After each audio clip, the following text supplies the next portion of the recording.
हो आप लोग। तो आज की क्लास में आप लोगों का स्वागत है। आज हम शुरू करने वाले हैं प्रश्न संख्या 3.1। इसके पहले स्टूडेंट्स मैंने 3.1 के लिए बेसिक वीडियो बना के रखा हुआ है, आप पहले वो वीडियो देख लीजिएगा। अगर आप वो वीडियो एकदम अच्छे से देख लोगे तो प्रश्न संख्या समझने में आपको आसानी हो जाएगी, क्योंकि उस वीडियो में मैंने पूरा बेसिक बताया हुआ है। तो एक बार उस पर जाके एकदम अच्छे से देख लेना, तो आपको समझ में आ जाएगा कि बहुपद क्या होता है, बहुपद के प्रकार कितने होते हैं, बहुपद का मानक रूप क्या होता है, बहुपद का गुणांक रूप, बहुपद का घातांक रूप। ठीक है, ये सारी चीजें हम लोग किसको बहुपद कहेंगे किसको नहीं कहेंगे, ये सारी चीज जो है इसके पहले मैंने एक वीडियो बना के रखा हुआ बहुपद के ऊपर। उसके अंदर मैंने पार्ट 1 नाम दिया है, तो उस वीडियो को जाकर आप लोग प्ले लिस्ट से देख लीजिएगा। तो आज हमको क्या करना है, प्रश्न संख्या 3.1 शुरू करना है। तो उसके अंदर टोटल 9 क्वेश्चन है। ठीक है, 9 क्वेश्चन में अलग अलग क्वेश्चन है, तो मैंने यहाँ पर उसमें से 2 लिख के रखा हुआ है। ठीक है, ये दोनों क्वेश्चन को पहले हल करते हैं और एक के बाद एक हम लोग क्या करते जाएंगे, हल करते जाएंगे। तो देखिए सबसे पहला सवाल क्या लिखा है यहाँ पर स्टूडेंट्स, निम्नलिखित व्यंजक बहुपद है क्या, लिखिए, स्पष्टीकरण दीजिए। आपका पहले सवाल बोल दिया बहुपद है क्या, अगर है तो बताइए कैसे, स्पष्टीकरण देना है। तो बच्चों एक चीज याद रखिएगा, बहुपद होने के लिए उस बहुपद में जो घात होगा ना, वो घात पूर्ण संख्या होना चाहिए। चरांक का जो घात होगा वो पूर्ण संख्या होना चाहिए। ठीक है, पूर्ण संख्या मतलब 0, 1, 2, 3, 4, 5, ये क्या हो गया, पूर्ण संख्या हो गई। अगर उसका घात माइनस में आ गया, अगर उसका घात बटे में आ गया, ठीक है, अगर उसका घात जीरो आ गया मतलब 0 चलेगा।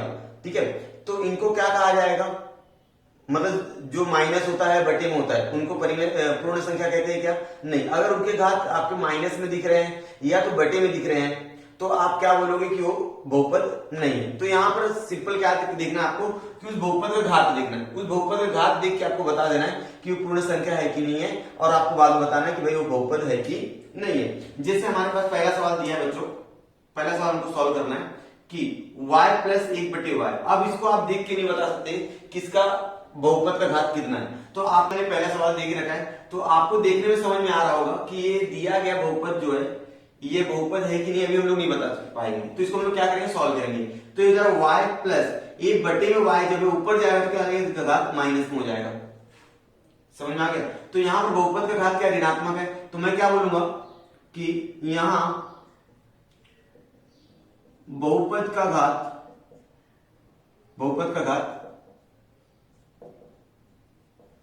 ऋणात्मक है या तो ऋण 1 है, ऋण 1 है, जो पूर्ण संख्या नहीं है, जो पूर्ण संख्या नहीं है।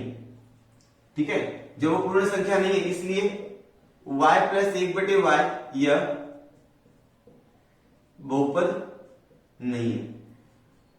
ठीक है, मतलब उस बहुपद का जो चरांक का जो गुणांक रहेगा वो पूर्ण संख्या होना चाहिए। पूर्ण संख्या मतलब समझ में आता है कि 0, 1, 2, 3, 4, 5। ठीक है, ऋणात्मक रहे बटे में तो उसको नहीं कहा जाएगा। अब दूसरा सवाल देख लीजिए आप लोग, क्या है दूसरा सवाल हमारे पास कि 2 - 5 करणी में x। अगर मैं इसको देख लूं तो भाई ये क्या है, करणी का मान क्या होता है, करणी को मैं अगर आपको मैं बोलूं कि करणी में x है तो इसको आप बोल सकते हो सर x 1/2 लिख दो, लिख सकते हैं ना, क्योंकि करणी जो होता है अगर इसका ये वर्ग है तो ये क्या आ जाएगा, उसका वर्गमूल हो जाएगा। बराबर, एक वर्गमूल है, ये वर्ग है। चलो, तो इसको मैं सॉल्व करूंगा तो क्या आ जाएगा, 2 - 5 x 1/2। एक करणी का चिन्ह हटेगा, यहां पर क्या आ जाएगा, 1/2 आ जाएगा। अब यहां पर अगर बोलेंगे यहां बहुपद का घात कितना है बच्चों, बहुपद का घात कितना है बताइए, 1/2 है, 1/2 है, जो पूर्ण संख्या है क्या, पूर्ण संख्या नहीं है। ठीक है, इसलिए 2 - 5 करणी में x यह बहुपद नहीं है। समझ में आ रहा है स्टूडेंट्स। चलिए, तो ये 2 सवाल हो गए हमारे। अब तीसरा देख लीजिए आप लोग।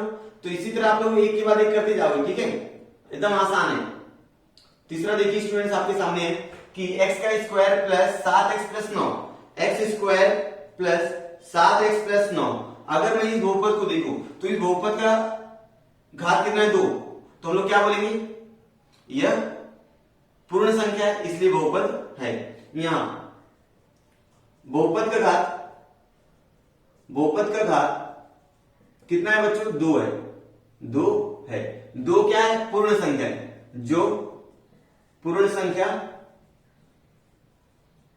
है, पूर्ण संख्या है। इसलिए मैं क्या बोलूंगा कि x square plus 7x plus 9 यह बहुपद है। समझ में आ गए स्टूडेंट्स?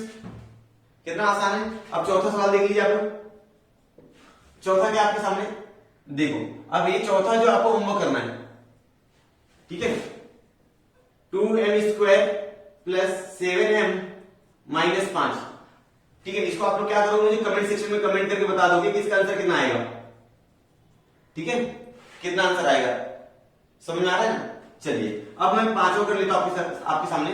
10, अगर मैं बात करूं 10 को किस तरह से लिख सकते हैं, 10 x से घाते 0, ठीक है ना। और किसी का घात 0 है तो वो क्या होता है, 0 पूर्ण संख्या है, इसलिए यहां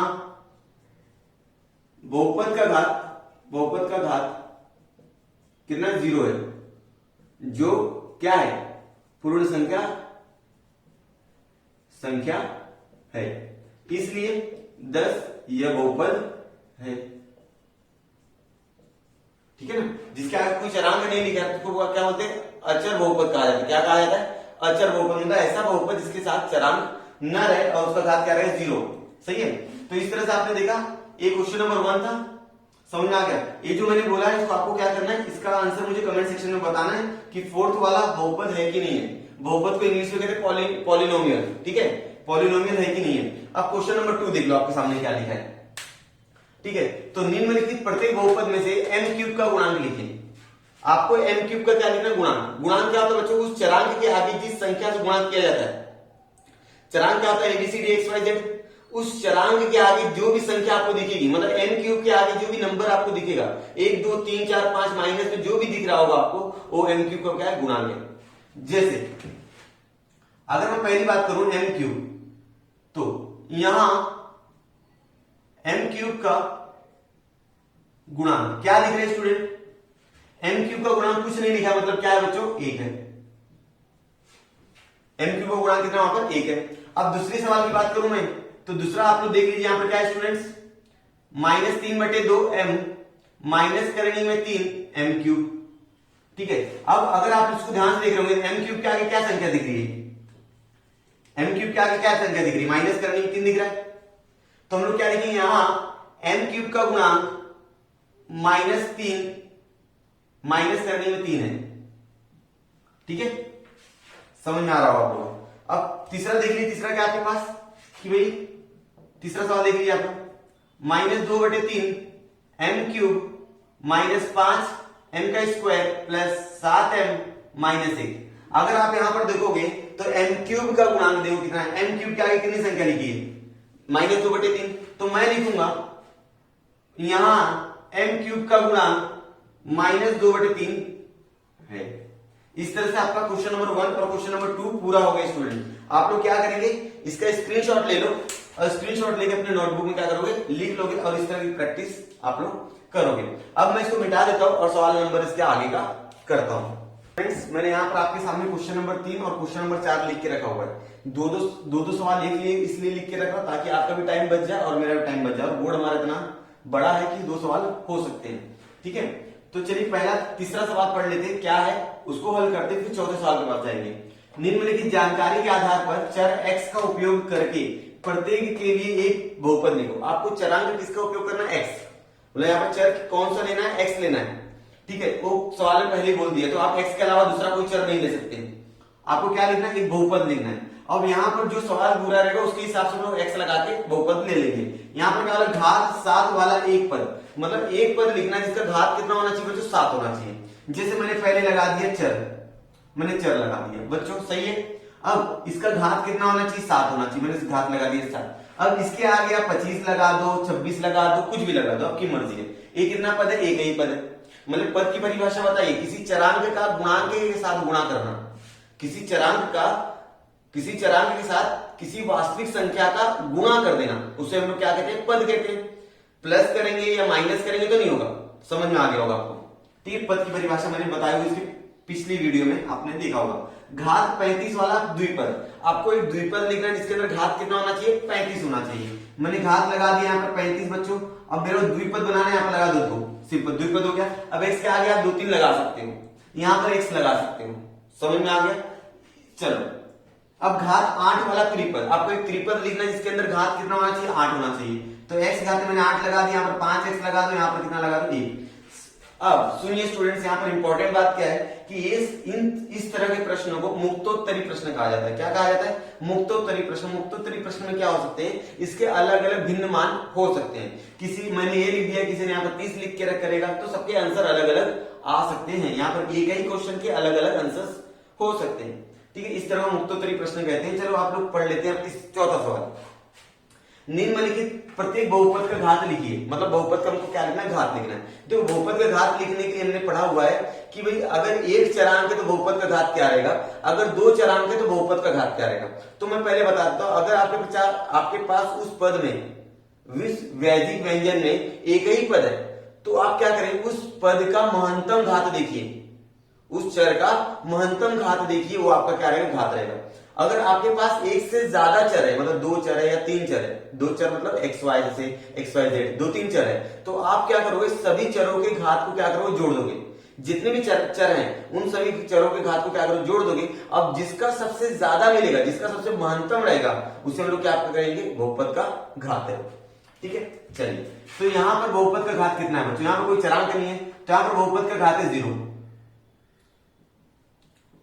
बहुपद का घात 0, ठीक है। यहां पर देख लीजिए, बहुपद का घात क्या दिख रहा है आपको, 0, तो यही आ जाएगा, बहुपद का घात क्या है, 0 है। यहां पर देख लीजिए, एक ही चरांक है, बहुपद का घात कितना दिख रहा है, 2 दिख रहा है, तो मैं लिखूं बहुपद का घात कितना है, 2 है। यहां पर आप लिखेंगे पूरा। अब यहां देखिए चरांक कितना है, एक ही चरांक है, इसका घात देखो 10 दिख रहा होगा आपको, तो बहुपद का घात कितना है, 10 है। यहां पर देखिए बच्चों चरांक है p है, p का घात कितना है, 1 है, लिखा नहीं मतलब कितना है वहां पर, 1 है, तो बहुपद का घात 1 है।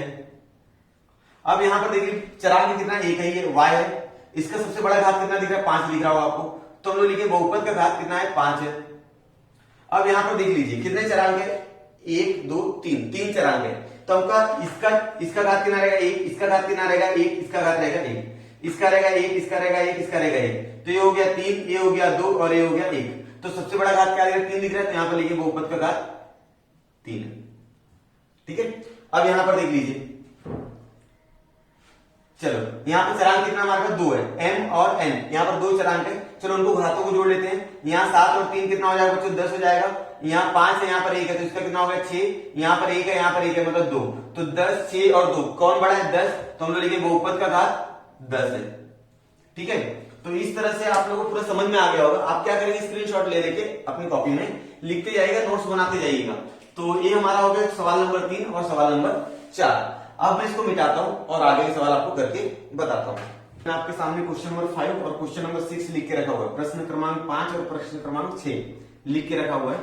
इन दोनों सवाल मैं पढ़ के आपको हल करके बताता हूं। देखिए पहला सवाल क्या है आपके पास, मतलब क्वेश्चन नंबर 5 क्या है, निम्नलिखित बहुपदों का रेखीय, वर्गीय और घन बहुपद, किसमें किसमें करना है बच्चों, रेखीय, वर्गीय और घन बहुपद में क्या करना है, आपको वर्गीकरण करना है। मतलब आपको जो भी बहुपद दिया रहेगा उनमें से आपको पहचानना है कि कौन सा रेखीय बहुपद है, कौन सा वर्गीय बहुपद है और कौन सा घन बहुपद है। आपको एक बेसिक में बता दूं कि रेखीय बहुपद में उस चर का महत्तम घात कितना रहेगा बच्चों, 1 रहेगा। वर्ग बहुपद में चर का महत्तम घात कितना रहेगा, 2 रहेगा। घन बहुपद में उस चरांक का महत्तम घात 3 रहेगा, लेकिन चरांक कितना रहेगा, 1 ही रहेगा, एक से ज्यादा चरांक नहीं रहेंगे। यहाँ पर दिमाग में आया कुछ, मतलब उस बहुपद में चरांक केवल 1 रहेगा और उस चरांक का महत्तम घात अगर 1 है वो रेखीय बहुपद हो जाएगा। अगर चरांक का महत्तम घात 2 है तो क्या हो जाएगा, वो वर्ग बहुपद हो जाएगा। अगर चरांक का महत्तम घात 3 है तो क्या हो जाएगा, वो घन बहुपद हो जाएगा, ठीक है। तो मैं यहां पर इसका बंटवारा करने के लिए यहां उत्तर लिखता हूं। देखिए रेखीय बहुपद, ठीक है, ये रेखीय बहुपद के लिए होगा। ये वर्गीय बहुपद आप लोग ऐसे लिखेंगे, रेखीय बहुपद और वर्गीय बहुपद, और उसके बाद क्या है, घन बहुपद। बहुत आसान प्रश्न है, लेकिन ध्यान से देखते जाइए पूरा स्टार्ट टू एंड तक, ठीक है। चलो अब हमको देखना है रेखीय बहुपद, मतलब इसके चरांक का घात 1 दिखेगा। जैसे ये हो गया, ये क्या हो गया, रेखीय बहुपद हो गया।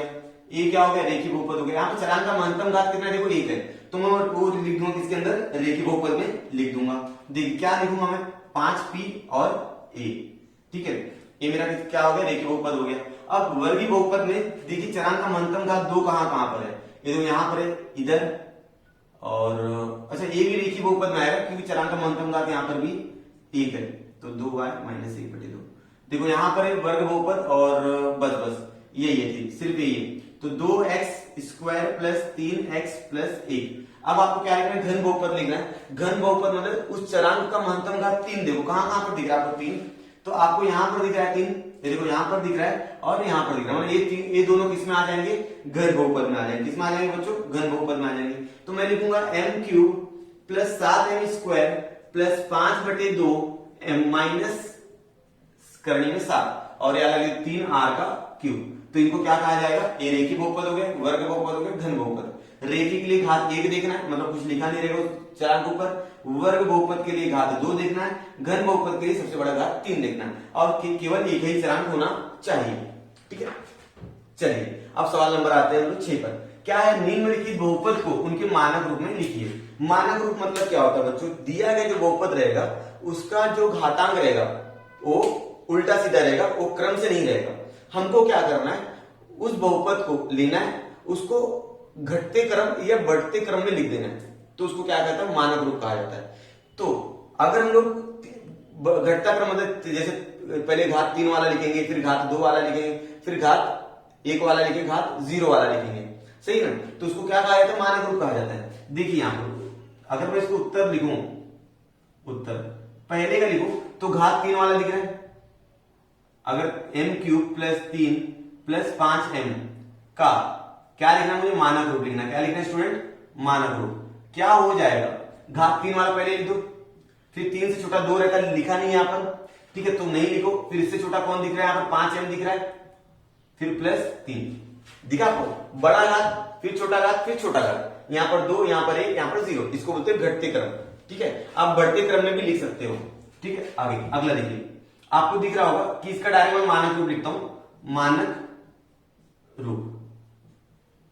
सबसे पहले सबसे बड़ा घात देख लो, कौन है, 5 वाला है, तो सबसे पहले 5 वाले लिखो। y के घाते 5, 5 से छोटा कौन है देख लो, यहाँ पर 4 है, तो 4 वाले लिख दो। 2y के घाते 4, फिर ये भी हो गया। अब 4 से छोटा क्या होता है, 3, 3 वाला देखो यहाँ पर, यहाँ पर है, तो मैं लिखूंगा 3y के घाते 3, फिर 3 से छोटा क्या होता है 2, 2 यहाँ पर, तो माइनस है, माइनस y के घाते 2, फिर 2 से छोटा क्या होता है बच्चों 1, यहाँ पर 1 वाला है, तो मैं लिखूंगा माइनस 7y, फिर 1 माइनस 1/2। इसको क्या कहा जाता है बच्चों, मानक रूप कहा जाता है। मतलब उसके जो घातांक रहेंगे, घातांकों को आप आरोही क्रम या अवरोही क्रम, घटते क्रम या तो बढ़ते क्रम में लिख दीजिए, वो आपका हो जाएगा बहुपद का मानक रूप हो जाएगा। तो स्टूडेंट्स इस तरह से टोटल 6 सवाल तक मैंने कर दिए, आप लोग स्क्रीनशॉट ले लेके लिख रहे होंगे। तो और जहां भी डाउट हो आप मुझे कमेंट सेक्शन में कमेंट करके बता सकते हो। अब मैं इसके आगे करता हूं सवाल नंबर 7, 8, 9, 7, 8, 9 तीन ही सवाल बचे हुए, तो मैं इसको मिटा लेता हूं और उसको करता हूं। मैंने आपके सामने सवाल नंबर 7 और सवाल नंबर 8 लिख के रखा हुआ है, ठीक है। सवाल नंबर 7 में क्या करने बोले, निम्नलिखित बहुपदों को गुणांक रूप में लिखिए। गुणांक रूप में लिखना मतलब चरांक को छोड़कर जितने भी गुणांक रहेंगे उनको हमको लिख देना है। गुणांक क्या होता है, चरांक के आगे जो संख्या होती है उनको क्या कहा जाता है, गुणांक कहा जाता है, ठीक है। तो इस सवाल को करने के लिए क्या करना पड़ेगा, सबसे पहले सवाल लिखिए, फिर देखिए मानक रूप में है कि नहीं है। अगर मानक रूप में नहीं है तो पहले मानक रूप में बनाइए। मानक रूप में बनाने के बाद प्रत्येक चरांक के आगे जो गुणांक रहेगा उसको कॉमा दे देके आपको क्या करना है, लिख देना है।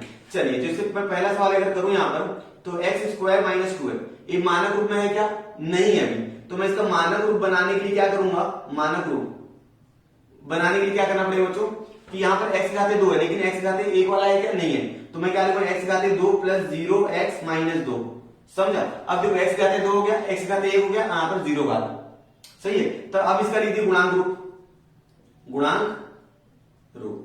अब गुणांक रूप लिखने के लिए क्या करना पड़ेगा, x के आगे क्या 1 है, यहाँ पर क्या 0 और यहाँ पर क्या -2, ये हो गया इसका गुणांक रूप। इसी तरह करना है, जिस घात का मतलब अगर कोई घात वहां पर मिसिंग है, मतलब आपको कोई घात नहीं है, तो उसका आप गुणांक कितना लोगे, 0 लोगे। अब दूसरा सवाल देख लीजिए आपके सामने, 5y अभी मानक रूप में है क्या, नहीं, क्योंकि घात 1 वाला है तो घात 0 वाला नहीं है, 1 वाला घात है 0 वाला नहीं है। अगर आपके पास गुणांक 1 है तो घात कितना रहेगा, 2 रहेगा।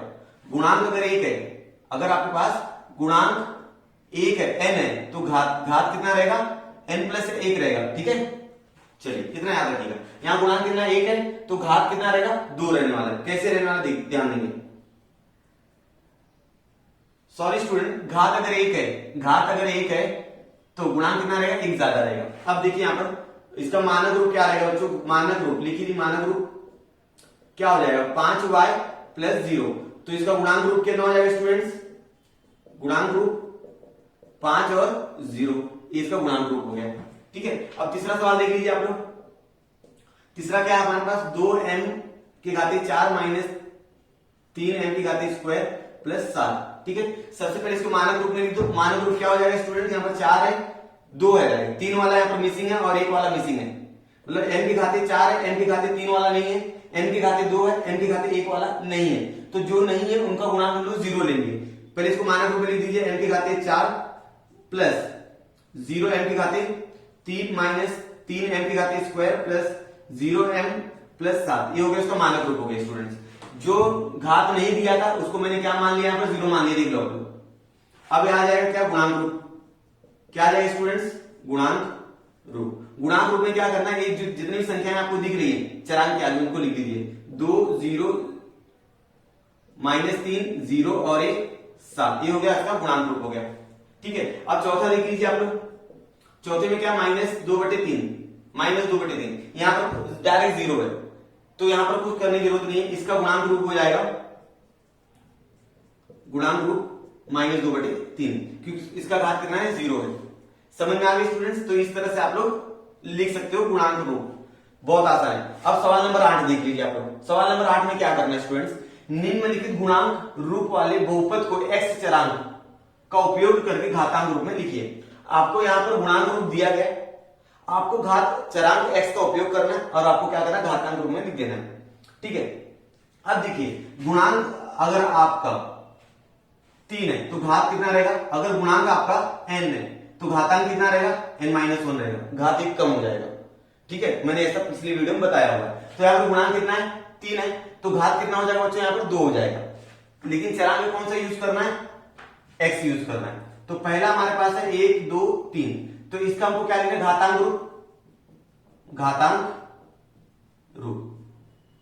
बच्चों पहला 0 3 हो गया, प्लस 2x की घाते 2 प्लस x की घाते, सॉरी यहां पर 1 आएगा, यहां पर 2 आएगा।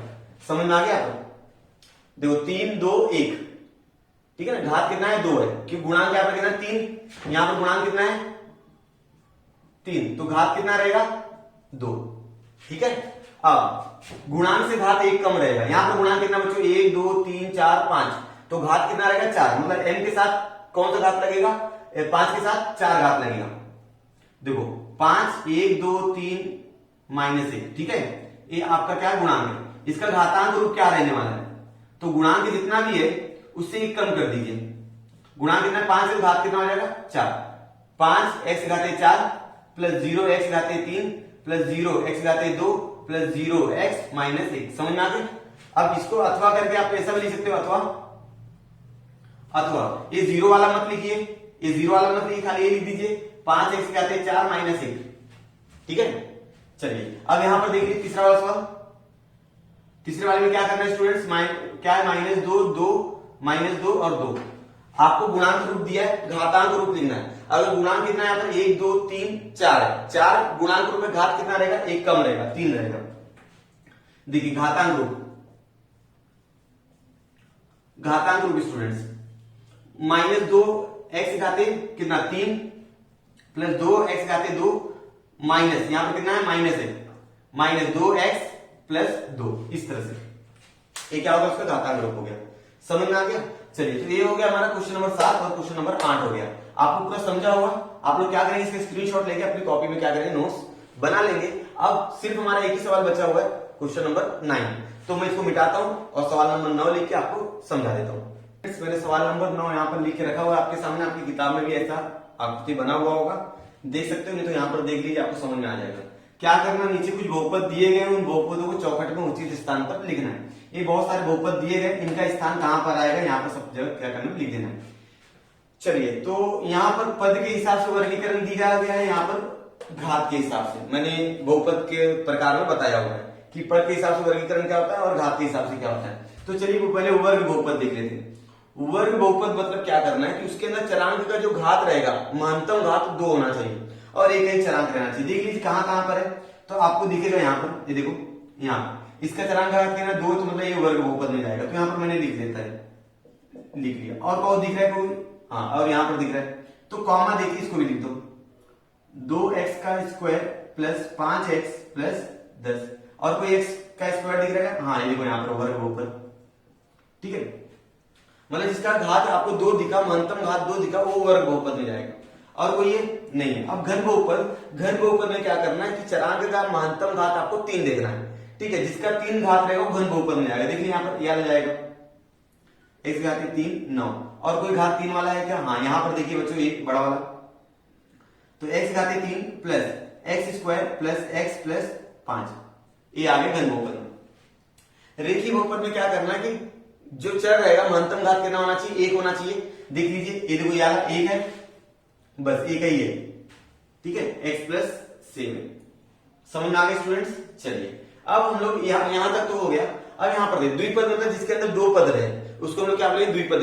घात के ऊपर नहीं जाएंगे, यहाँ पर पद के ऊपर जाएंगे। यहाँ पर कितना पद है बच्चों, 2, 1 2, तो यहाँ पर आएगा x प्लस 7, ठीक है। अब इसके अंदर कितना पद है, 1, तो आ जाएगा x स्क्वायर, एक पद में आ जाएगा। इसमें देखो 1 2 3 4, ये 3 से ज्यादा पद है, त्रिपद में नहीं आएगा। यहाँ त्रिपद में सिर्फ 3 पद वाला आएगा, तो यहाँ नहीं आएगा। यहाँ पर 1 2 3, तो ये त्रिपद में चला जाएगा, 2x square plus 5x plus 10, ये हो गया त्रिपद में, ठीक है। चलिए अब इसके अंदर कितना पद है, 1 2, ये चला जाएगा द्विपद में, x क्यूब प्लस 9। अब इसके अंदर कितना पद है, देखो 1 2, 2 पद है तो इसके अंदर चला जाएगा 3x स्क्वायर प्लस 5। तो इस तरह से आपने क्या किया कि दिए गए बहुपद को उनके चौखटों में निश्चित स्थान पर क्या कर दिया, आपने भर दिया। तो यहां तक हमारा पूरा प्रसंग पूरा हो गया दोस्तों। तो अगर आप लोग चाहो तो इसका स्क्रीनशॉट लेके अपने कॉपी में लिख सकते हो। तो उम्मीद है स्टूडेंट्स आप लोगों को सारी वीडियोस पसंद आ रही होंगी। इसके पहले भी मैंने बहुत सारी वीडियोस अपलोड की, आप डिस्क्रिप्शन में या तो प्लेलिस्ट में जाके देख सकते हो। यदि आपको ये वीडियो पसंद आए तो आपको क्या करना है, अपने दोस्तों के साथ ज्यादा से ज्यादा शेयर कीजिए और मिलते हैं नेक्स्ट वीडियो में नए प्रश्न संग्रह के साथ।